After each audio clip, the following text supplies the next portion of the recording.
Assalamualaikum warahmatullahi wabarakatuh. Apa kabar semuanya? Semoga saja dalam keadaan sehat walafiat ya, dalam kondisi pandemi COVID-19. Saya berharap teman-teman semua selalu dalam lindungan Allah Subhanahu wa taala. Baiklah, saya akan mencoba menjelaskan kepada teman-teman tentang si PK. Apa itu? Nah, bagaimana memasukkan kegiatan kita berdasarkan kontrak kinerja atau SKP yang tadi kita tanda tangani ke dalam si PK. Nah, di sini saya akan memperlihatkan contohnya. Jadi yang perlu disiapkan adalah ada dua bahan yang harus kita siapkan. Yang pertama adalah kita harus masuk atau login ke si PK. Kita harus login ke si PK. Ini saya sudah login akun saya. Kemudian setelah kita login, kita siapkan bahan apa yang akan kita input masuk ke dalam sistem ini. Nah, saya sudah siapkan laporan kinerja dosen saya pada periode ganjil September 2020, Februari 2021. Saya sudah siapkan dalam bentuk file PDF.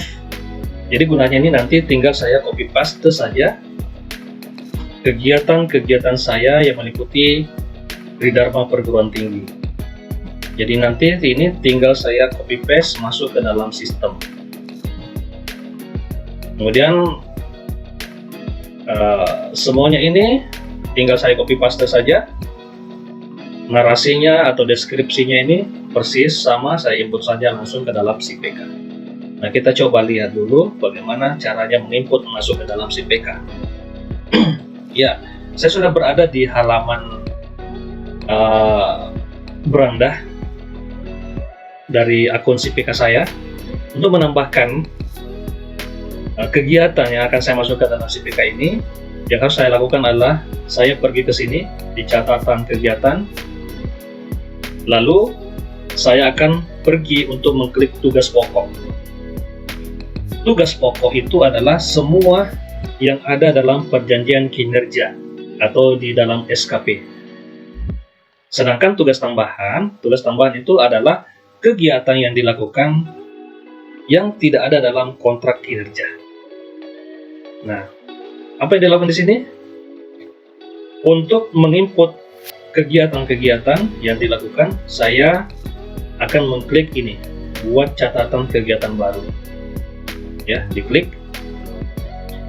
Akan tampil seperti layar. Akan tampil seperti di layar seperti ini. Ya, jadi mulai dari jenis kegiatan.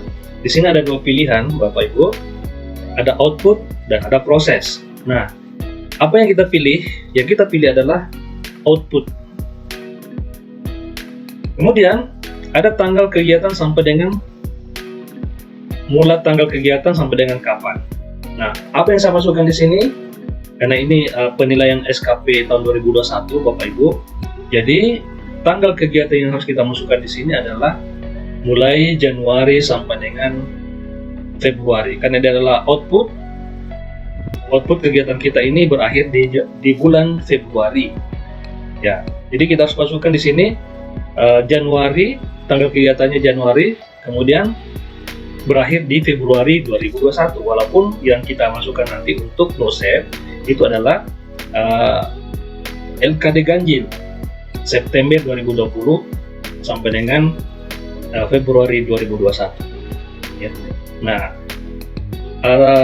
Bapak Ibu tidak boleh memasukkan kegiatan tanggal kegiatannya September tahun 2020, tidak boleh, karena kalau itu dilakukan maka tidak akan terekam kegiatan kita.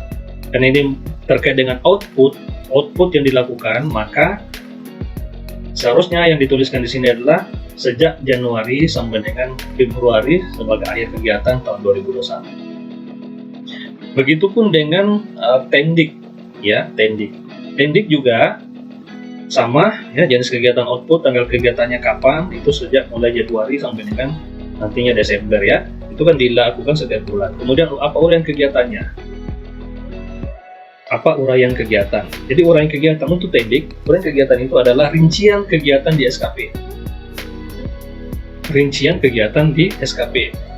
Sementara dosen itu adalah kegiatan yang dilakukan berdasarkan sasaran kinerja pegawai yang telah dilaksanakan, yang telah ditandatangani, ya, terkait dengan Tridharma perguruan tinggi. Nah, itu diisikan seperti itu di sini. Kemudian jumlah outputnya apa? Ya, kalau Tendik jumlah outputnya itu berapa volume kegiatan yang dilakukan. Lalu satuan outputnya untuk Tendik biasanya ada 2 output, kalau bukan kegiatan adalah dokumen. Jadi tergantung apa narasinya, apakah outputnya dokumen, apa kegiatan. Sementara Bapak Ibu dosen, ini kan kita terkait dengan Tridharma perguruan tinggi. Jadi jumlah outputnya di sini supaya tidak repot, tidak pusing, samakan saja dengan laporan kinerja dosen yang setelah kita buat. Jadi satuannya, outputnya adalah SKS, satuan outputnya adalah jumlah outputnya adalah berapa SKS, kemudian satuan outputnya adalah SKS. Ya, lalu nanti boleh kita mengupload bukti tergantung kesepakatan antara pimpinan dengan bawahan, ya. Jadi kalau misalnya pimpinan menyarankan untuk di email, kita email. Tapi kalau menyarankan bikin bundel saja, masukkan dalam bundel lalu serahkan buktinya. Nah, untuk dosen kan sudah membuat laporan kinerja dosen, jadi tidak masalah buat dosen karena sudah ada LKD-nya, sudah diverifikasi tentunya atau divalidasi oleh asesor. Jadi kita tinggal copy paste-nya masuk. Kemudian di sini SKP tahun 2021 itu sudah terlihat SKP yang kita sudah bikin kontraknya. Jadi kita tinggal menyesuaikan nanti dengan uraian kegiatan dan SKP dia masuk dalam SKP yang mana, sistem kontrak kerja yang mana dari uraian kegiatan yang kita telah laksanakan. Setelah itu klik lanjutkan. Nah, baik. Saya langsung saja mempraktekkan, ya, karena saya juga akan menginput SKP saya. Jadi bahan itu saya sudah siapkan, laporan kinerja periode ganjil saya sudah siapkan, tinggal saya copy paste masuk di sini. Baik, saya sudah masukkan jenis kegiatan, ya. Kemudian tanggal kegiatannya saya masukkan saja di sini. Saya robah ke bulan Januari. Kita mulai bulan Januari hari Senin, ya, tanggal 4.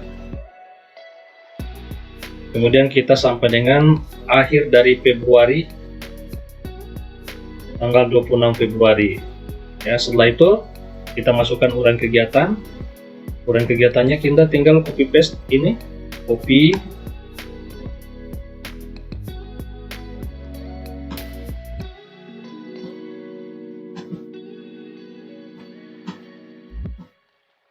Copy, ya, lalu masukkan ke Ctrl V, ya, memberi kuliah karena masih tingkat 2 3 Prodi 3 Keperawatan Makassar.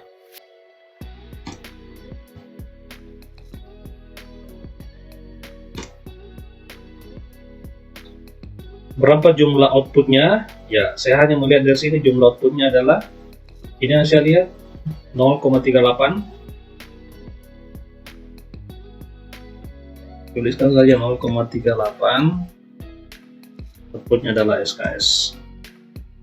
Dia masuk dalam perjanjian kontrak kinerja yang mana? Ya, memberi kuliah tentunya di sini, ya. Saya klik melaksanakan perkuliahan tutorial.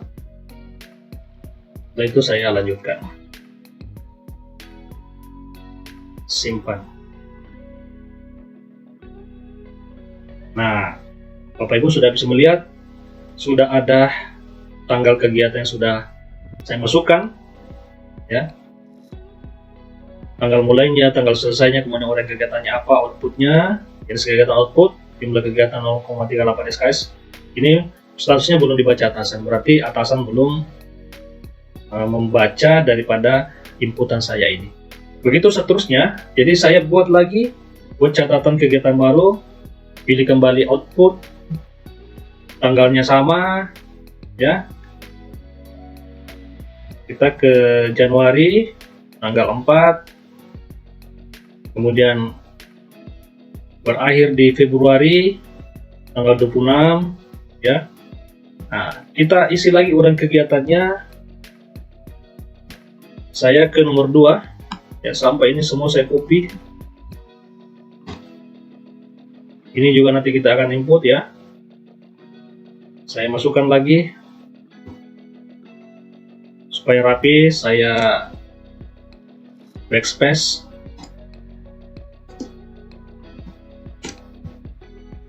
Oke, jumlah outputnya 0,38. SKS masuk dalam kategori yang mana, dari sistem pengerjaan aja melaksanakan perkuliahan. Oke, saya lanjutkan. Setelah itu saya simpan.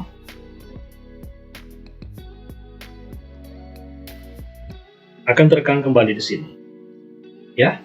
Nah, demikian Bapak Ibu cara menginput CPK, cara menginput kegiatan di CPK. Jadi tinggal kita copy paste pada laporan kinerja dosen kita, atau untuk tendik pada rincian kegiatan yang sudah disepakati dengan atasan pimpinan, tinggal dimasukkan, copy paste masuk, lalu lakukan seterusnya secara berulang sampai dengan kegiatan itu berakhir.